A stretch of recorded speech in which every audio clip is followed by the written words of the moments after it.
Good afternoon, everybody, and thank you for joining us for, I believe this is number 12 in a series of webinars called Freshly Certified. Today's focus, we have a special focus on XD design or XD, UI design. So my name is Amanda Bolte. I'm the Director of Creative and Brands at Motif Labs. I'm a serial freelancer, mentor, and designer. I am a certified RGD. I currently serve as the Vice Chair of the Certification Committee, and I sit on the board of the directors for RGD. I've also served as a certification presentation reviewer, and I still pop up from time to time. One of those many faces that you may see when you go through the process. Now, I'm just going to say this out loud. If you guys have any questions for our presenters today or about the certification process in general, please use the chat in the control panel, and I'll try and hold all the questions to the end until the end so the panelists are all able to present.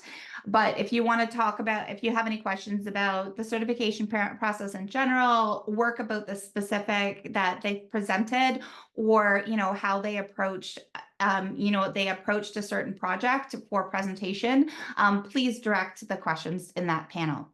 But first, I want to just talk about the RGD a little bit and the overall certification process. So let me just do a general introduction. And for those who have come back for 12 of these, I love you all. I'm kind of going through the same thing, but the RGD is so important. So let's start off with that. RGD members are a community of over 4,000 like-minded professionals, including firm owners, freelancers, managers, educators, and students, with access to professional development resources and a vibrant exchange of information. Through the RGD, Canadian designers exchange ideas, educate and inspire, set professional standards, and build a strong, supportive community dedicated to advocating for the value of design. That's the part that's the most important to me. And just so you know, for any information about the RGD resources available for members or the larger design community events, please visit the brand new, newly designed website over at rgd.ca, and you'll have all the information there.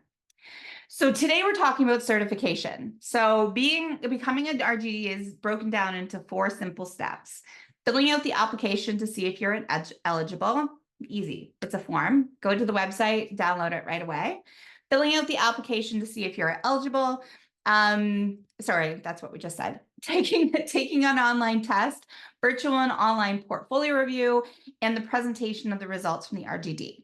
Now, I do have some new news for those who've been looking at doing this process for quite some time. The RGD board met in December to review various aspects of the RGD certification requirements.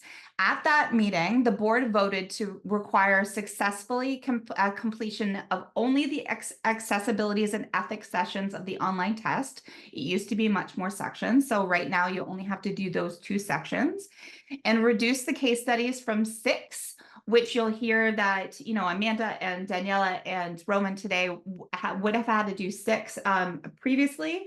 It has now been reduced down to 3 for the application and the virtual portfolio presentation for everyone to achieve RGD certification moving forward. So that's great news. So if you've been thinking about going through this process, now is the best time to start.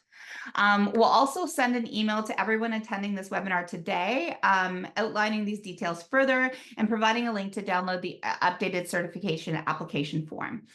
If you want more information, even more in depth, and into details into the steps, Heidi Very holds a RGD certification virtual information session all the time.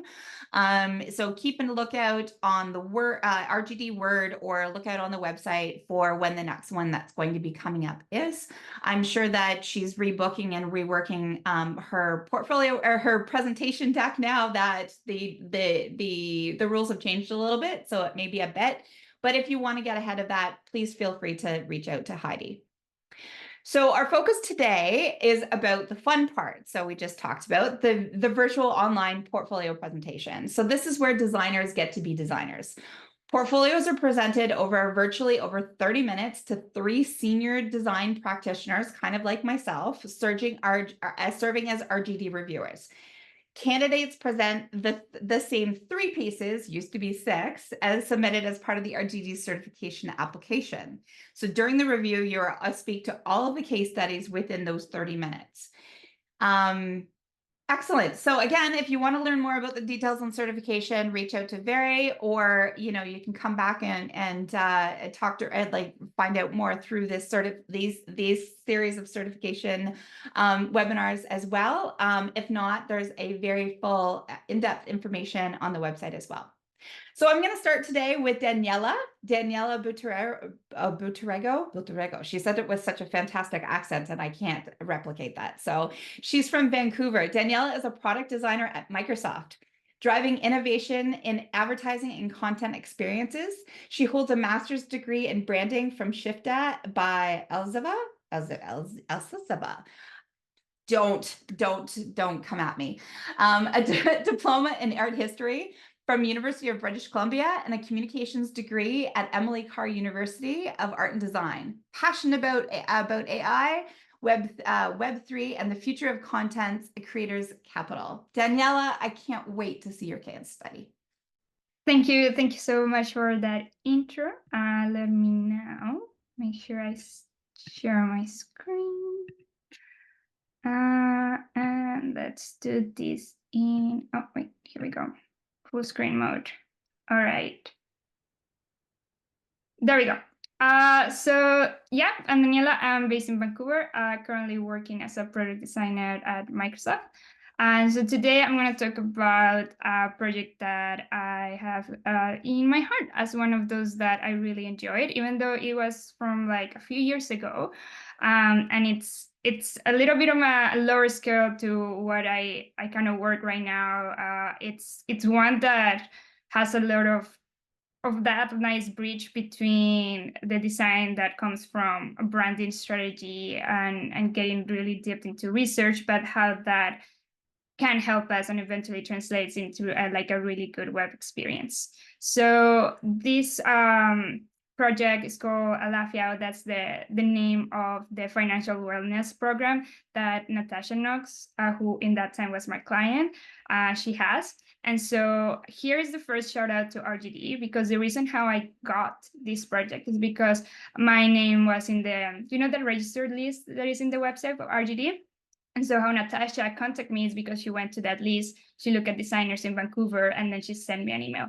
And that's how we started the conversations. So that's already one benefit that RGD can give you when you're involved, when you put your name out there, people then can reach out to you. So this is already like a snapshot of like, hey, the before and after. And this might feel a little bit more, as I said, kind of previously, as more heavily on the side of branding. But hopefully you will see is that the process of design really applies almost the same, like the cycle and steps to any kind of project, whether it becomes like something that is digital to anything that it could be print. So in this case, what you see a little bit here is just a little bit of the comparison of the mood boards of a client coming to me, hey, this is how I look. And then I definitely want to look in a different way. But then once we, as designers, we know it's not only about the look, but then what is the heart of that brand, of this person, their mission, the values, and all these things, so that we can make the visuals and that will resonate to it and will speak to that. So what I'm going to show is a little bit of like snapshots of that process. It can get very in depth. I usually do like these like long interviews and meetings with the user, with the client. What you're seeing is just like screenshots of when I start to summarize these and then share it and work a lot in just words and images and really say like, okay, what we are not, like what we don't want to look like. In this case, because it was more on the space of finance, Natasha in this case was like, I don't really want to look like most finance things that look very corporate. I want to look a little more warm and gravitate toward my strength and be able to attract the kind of clients that I want. Something that I really like to do is to get with visuals, because I think that helps a lot in the communication with the clients, especially if they're not designers. I think that's one of the most important things as we start to work with people outside our space, is like, how do we reach out to them and we start to be able to speak the same language. The kind of things that I will do sometimes is these ones. Some people that work on branding can be very familiar with trying to do mood boards with keywords, and through conversations with your client, you can try to see, okay, who are we? Which one resonates to us the most? And so this is part of that process. Once you have all of that, right now I just show you like snaps of it, and I hope it looks quick, but once you get into it, it can take a few, well, it depends on the client. It can take even months, that step. But if you do it right, then it makes the design part way more easier. In this case, we did that sort of the branding foundation, that the kind of basics that you get in a branding book, and sort of like the logo, and then how the branding architecture can look, how it can be applied, and most importantly, the feel, especially when something in this case was foundational, because really what the client wanted, as like, okay, I need is a website. But part of what I insisted on was like, how I like to work is that we first create a foundation, and the foundation is this: the brand heart, the branding book, and these kind of things will then help us reach this space. So again, this is compared to maybe other projects we might see today, a bit more on a simple side, because it's a website with like 6 pages, something like that. But it was one that I think at the time I was starting to be freelancer. So again, it was one that spoke to me, and still to this day I'm very proud of.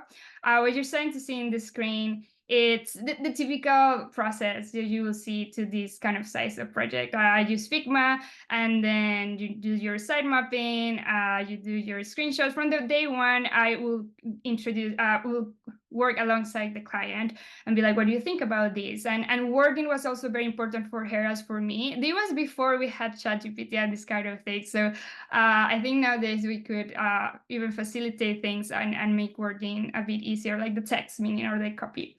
Once you start to polish things out, I still work a lot more in Figma before jumping into like creating it.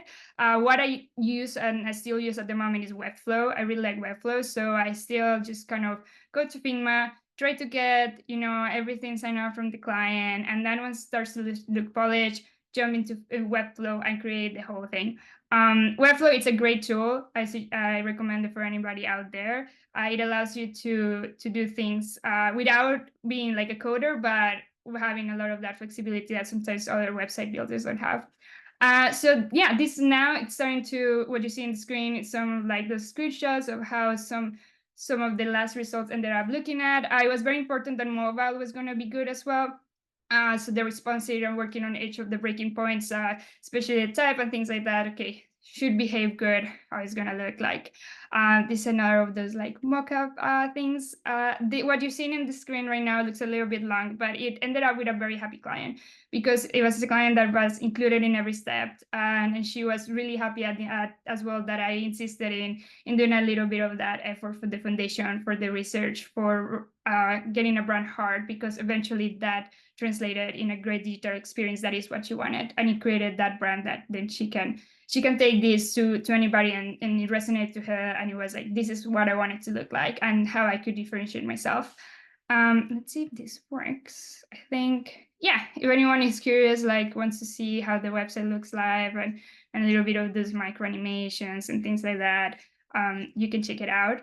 So I think this is the end of my case study. I'm gonna close it by sharing that for anybody out there, the process might sometimes feel a bit daunting to apply to RGD, but honestly, it's not. Like, you have done the heavy lifting by already having your projects, and probably the information you already have in your portfolio is enough to do the application and do the process. I left it to like the last minute because I was always saying, I'll do it later. And then finally I sit down, I did it, and it eventually was not that difficult. I thought it had to be like these perfect presentations, and again, it's one of those things where it's just better to like do it.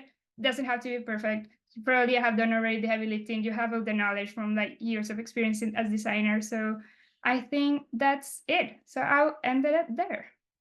Amazing. Thank you so much, Daniela. This was beautiful, by the way.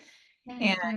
And thank you so much for going through that process with us. As an XD, and I know that we'll talk about this at all. Finding that path for the RGD may not, and we're just so you know, the RGD is actively having those conversations about how do we make it accessible for more types of designers, especially as this industry changes and grows as well, right? And the different types of design that it's out there. So thank you so much for that. And All right, thank I you. know I'm going to have more questions at the very, very end, and I will hold any questions until then. So next up we have Roman. I'm just going to bring my nice little script over here. So Roman is from Lifshitz is from Port Alberni, BC. We love to try and get designers from all across the country. So love seeing my BC folks today. Roman is a multidisciplinary designer with 2 decades of experience in branding, communication, and digital experience design. As the co-founder of Co-Effect Creative, he helps clients in the impact sector find their unique voices and engage meaningfully with the audience. I cannot wait to see your presentation, Roman. The floor is yours. Hello, thank you for that introduction.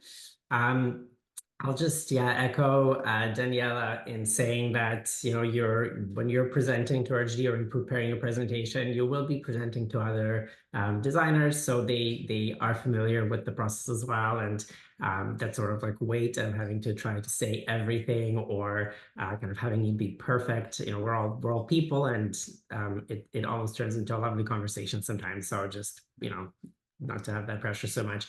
And on that note, the case study that I was asked to present today was actually not one of my main case studies, so it's maybe less robust than my primary one was. So it's nice to hear, Amanda, that you're taking a look at that, and instead of trying to kind of cram 6 case studies in that half an hour, we can now spend a little bit more time discussing each one.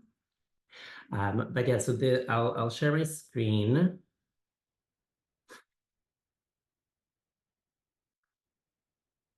And so here you go. The case study that I'm going to talk about is for the Institute of Canadian Citizenship, and I'll refer to them as ICC just for brevity purposes. So it was a website redesign essentially with a special component to it, which was an interactive data visualization piece, kind of titled, let's say, the Citizenship and Immigration Dashboard. And the project happened in 2022. At that point, we were a team of 3 with a kind of supporting web development team. So my role on the project was kind of wearing all the hats, really, from project management to project lead, creative director, UX, UI designer, and graphic designer. And of course, I did have support from our team. Kind of having to wear multiple hats was definitely part of this project. I'll just kind of briefly give you a sense of what the organization is. So they, in their words, work to unlock Canada for newcomers. So they have all sorts of programming to support kind of inclusion, celebrate newcomers, encourage active citizenship. They put on live events, online events. They produce lots of content, research, have all sorts of programs. And so there's lots of things going on. And then when they came to us, what they were looking to do was to try to not only rebuild a new website, but to take that opportunity to bring all of these things into one single narrative. And the website did seem like a good way to do it, because all these things do tend to end up on the website anyways. So what we had to do as part of the process was kind of not just kind of think of the user experience and the interface, but also look at kind of how does the website help them position themselves in a certain way, or kind of bring all of that story together. So in terms of our process, we did a collaborative brief, as we tend to do with the client, where we sit down and have that long conversation around their goals, challenges, objectives, and so on, and get a lay of the land. Going to do our own research in terms of audits, competitive analysis, and so on. And in this case, what we also did was a fairly large engagement with their external and internal stakeholders. So we did focus groups and interviews with the board of directors, their extended staff, various partners, funders, and program beneficiaries throughout the country. So we really wanted to get a sense of what are people's impressions of the organizations? What value do they derive from the programs? What is the role of the website kind of in each of these contexts? And what we arrived at was this idea that although they're not necessarily an advocacy organization, they do produce a lot of this content or kind of do a lot of things that actually feed or even shape some of the discourse around citizenship and immigration in the country.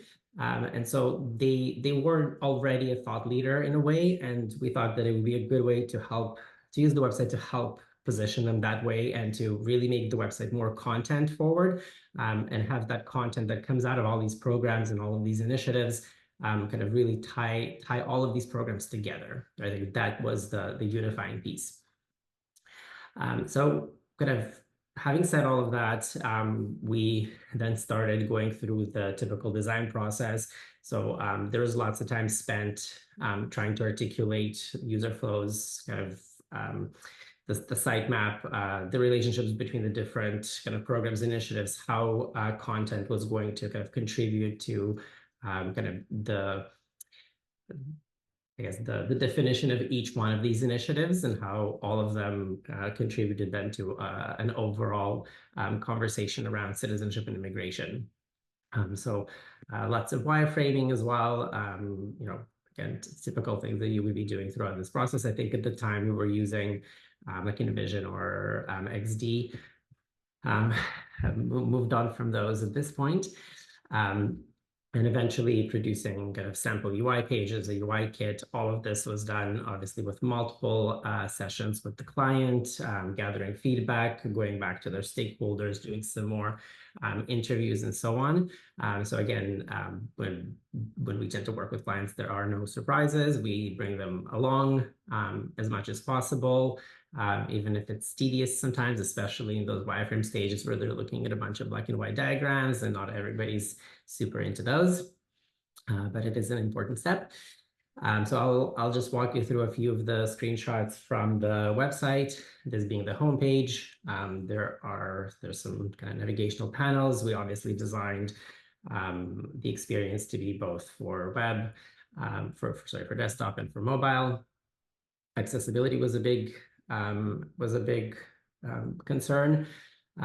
Legibility, accessibility, and all of there were lots of still pages that focused kind of on their content, kind of what they did, their impact, etc.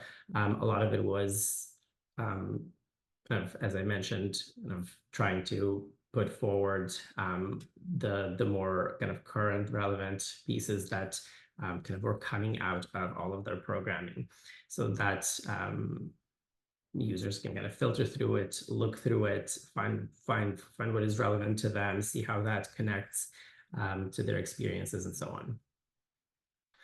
on. The second piece that I'll get into was that dashboard that I mentioned. So the interactive citizenship and immigration dashboard. So that idea came out kind of slightly after the website was actually launched. And it was really born out of the data patterns that were emerging after COVID-19 in relationship to citizenship and immigration. And so the challenge here was to try to take this data or these patterns and activate them for people, make them more engaging, so that people can potentially kind of explore this data, weave it into stories, draw conclusions, their own interpretations, depending on what their line of inquiry was. And we ended up working with a data expert on this piece specifically from Stats Canada.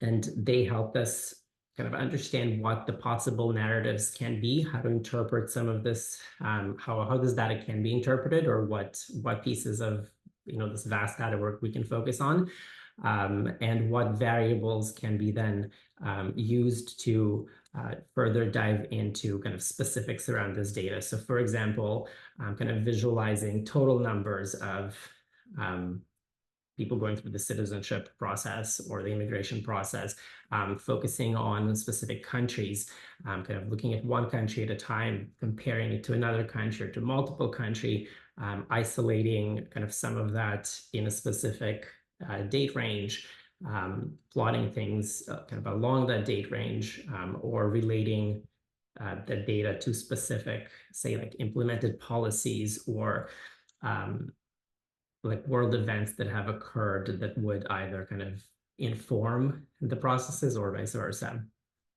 And so again, here's where we did a lot of prototyping, kind of rough prototyping, some interactive prototyping to get a sense of like what is the push and pull between kind of keeping it still very kind of heavy in terms of its content or its data. And just to mention, our audience was journalists or researchers or people that are a little bit kind of data nerdy. So we didn't want to take away and oversimplify. We wanted to give them the breadth and the flexibility of all of this, but then still make it user-friendly, make it accessible, make it, mobile friendly. So there's kind of lots of challenges in terms of how to package all of that complexity, keep as much of it as possible, but then also make it somewhat approachable. And so, yeah, lots of prototyping there. And then I'll just kind of end on this slide here. And the site is live, so definitely can share a link and you can take a look and explore.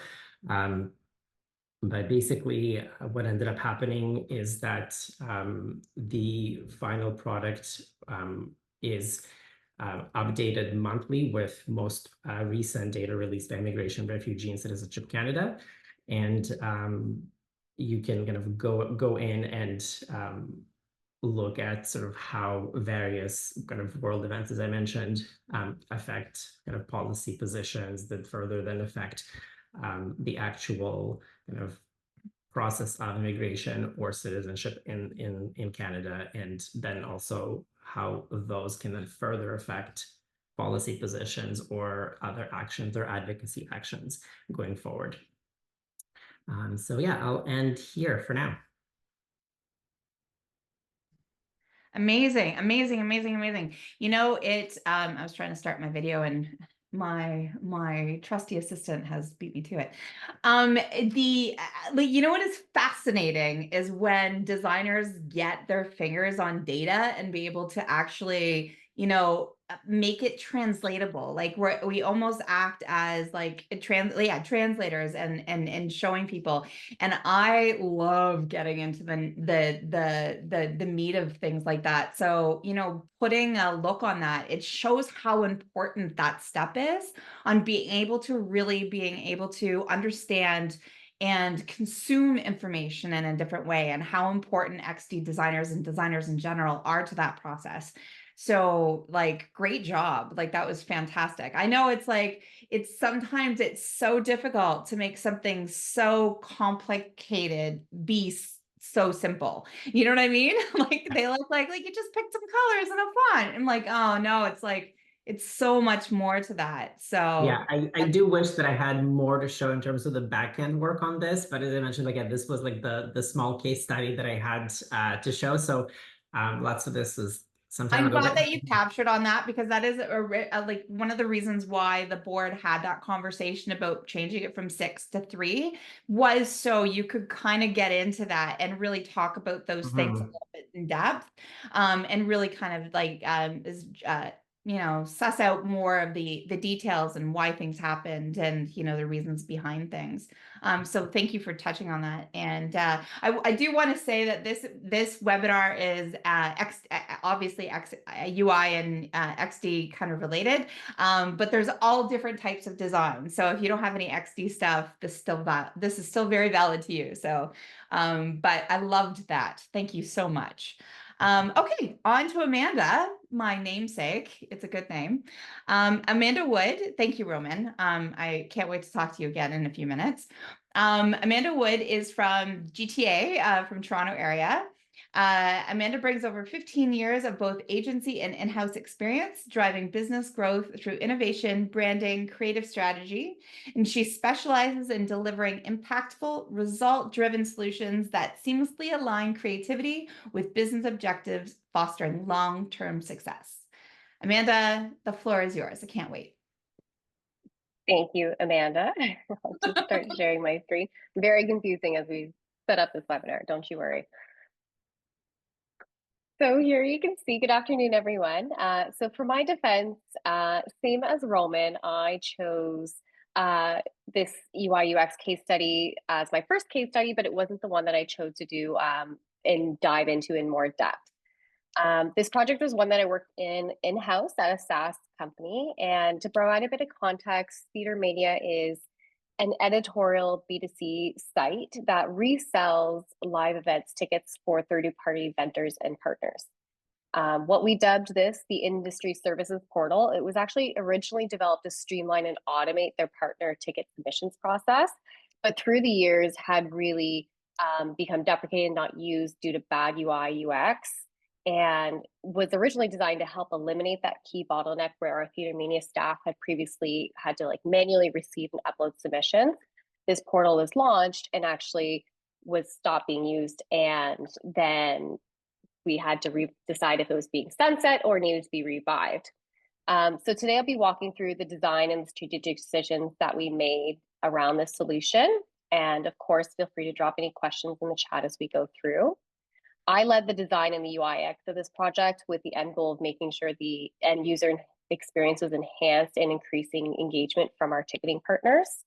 Initially, the portal, as I mentioned, allowed our partners to independently submit the events, but it had become outdated and was leading to really low adoption rates. So when Theater Mania decided to re-platform their website onto WordPress, the portal, as I mentioned, was almost sunset. And given that we were earning a revenue share for every ticket that was sold through the website, there's a really strong business case to revitalize the portal and to create that streamlined experience to drive both the partner submissions and in turn ticket sales on the new website. So to start off, I mapped out the user flows that were based on the new site, B2C front and backend needs that we were building out. We prioritized usability for our partners and wanted to make sure that we were ensuring a seamless integration into that new website that we are investing in building out. The approach was really to easily identify any features and enhancements that would simplify submissions and in turn increase any events visibility on the website. And the key design priorities that we were looking at was the ease of use and our partner engagement. So we wanted to make sure that our partners were able to seamlessly submit their events with with little to minimal friction to increase that frequency of use across the board. So we structured the portal around two main components. We looked at events and venues. This approach really allowed our partners and particularly venues that were managing multiple events to help control their listings in a central place. We led the design to ensure it was intuitive and which enabled the partners to make sure they were able to create, edit, and monitor their listings in an effective manner. And this structure not only improved usability, but really helped align with our industry best practices across B2B platforms. And then we integrated several new features that were based on our partner needs, such as updating promotional images, listing key team members for the shows. If you're a show, then you want to know who's on stage that night. And included trackable ticketing URLs, which helped with reporting and rev share agreements. To help expand the event visibility, we actually added an enhanced metro functionality, which helped promote our events in a regional or geographic way and would meet our partners' desires for greater exposure for their events and further strengthened our value proposition against competitors. In the end, the redesign emphasized a user-friendly experience with on-brand and professional interface.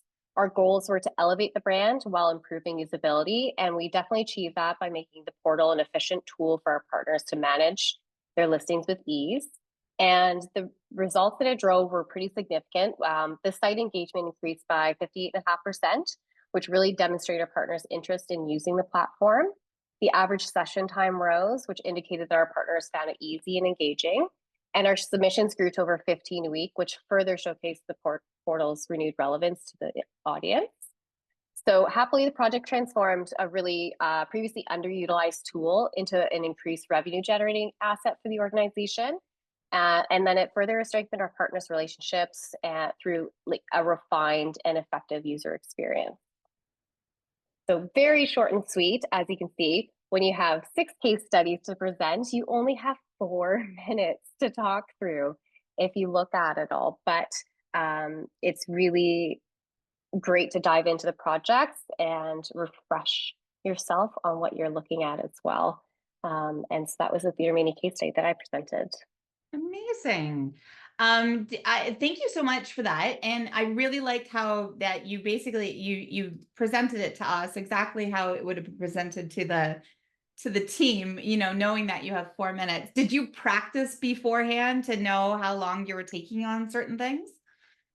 Definitely set up a timer. I went through it a few times, and you catch yourself being like, no, that's not how I meant to say it, or fixing the verbiage. So I ran through my presentation probably a few times, and caught or actually took out slides when I found it was taking a little too long, or threw in some GIFs and animations to try to show the breadth of what you're doing onto 4 or 5 slides in 4 minutes. So really excited for the future RGD applicants that have more time, and to be able to do due diligence and show what they do in a better and fuller manner as well. I love that. I love that. It doesn't make it easier. It just makes it No, it doesn't. It just makes it a little Just a bit different challenge. It depends on, if you have 3 really good ones that you're just going to really kind of get into. You had great results in that one too, as well, too. Did you have a hard time? Like, I don't know if it's an older project, like, did you have a hard time finding those results or getting them? I know that a lot of people struggle on that as well, too. Like, is there any tips or tricks that you can say on, how to find those results? Yeah, actually, so I'll speak to this as part of my application. It was challenging because I'd left the organization. And so when I went to apply, I was lucky enough, I had some of the design files, but in retrospect, I didn't have enough. I didn't have all my process work. I didn't have all of our kind of user maps or sketches or initial ideas. Mhm. So I do regret not proactively putting those aside for all my projects, especially working in-house. It's so different because you're working within that corporate and that organization. So I did find a few projects where those gaps were missing. And in a few cases, I was able to rebuild it based on obviously the results. And other cases, I spoke to it for certain cases. And then speaking to results, some of them I had already, and then others I reached out to the organization, said, hey, I'm applying for my designation. I'd love to use this project we worked on together. Do you have any updated results? So that's an example. This case study, actually, I reached out and they gave me those updated results. And it also makes you feel great that you left and had great results, and kind of 2 wins there. Yeah, I think that that's great. Abdul, I think you can probably bring Roman and Daniela back up because they're going to open up that questions a little bit too as well. I'm just going to kind of go over here. If anybody has any great presentations great questions for our presenters today, please again use the Q&A panel or even just the chat panel as well too. We'll do that.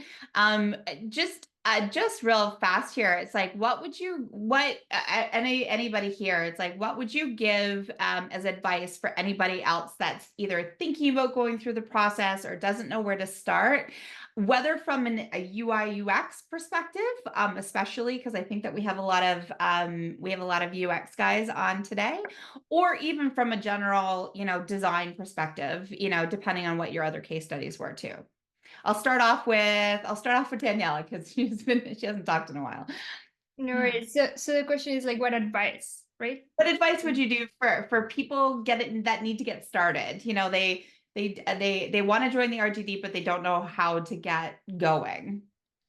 Right. So I think what I would say is what I kind of was saying to myself when I was doing it, and is that it really doesn't have to be that complex. I think simplicity actually does help, and even I say it in projects that now that I experience doing things at Microsoft that can get very, very complex, and you don't need to show or talk about every detail and do like 10,000 slides and be like, I want to show everything. I think even just Amanda was saying a little bit of like, hey, you can just speak about it, and then we as designers need to have that practice of communication, and I think even Roman also mentioned it, you're also speaking to other people that are designers, so you can sort of like skip to the highlights And that will be enough to tell the story. Or again, maybe now that I just mentioned the word story, is about the storytelling of your project.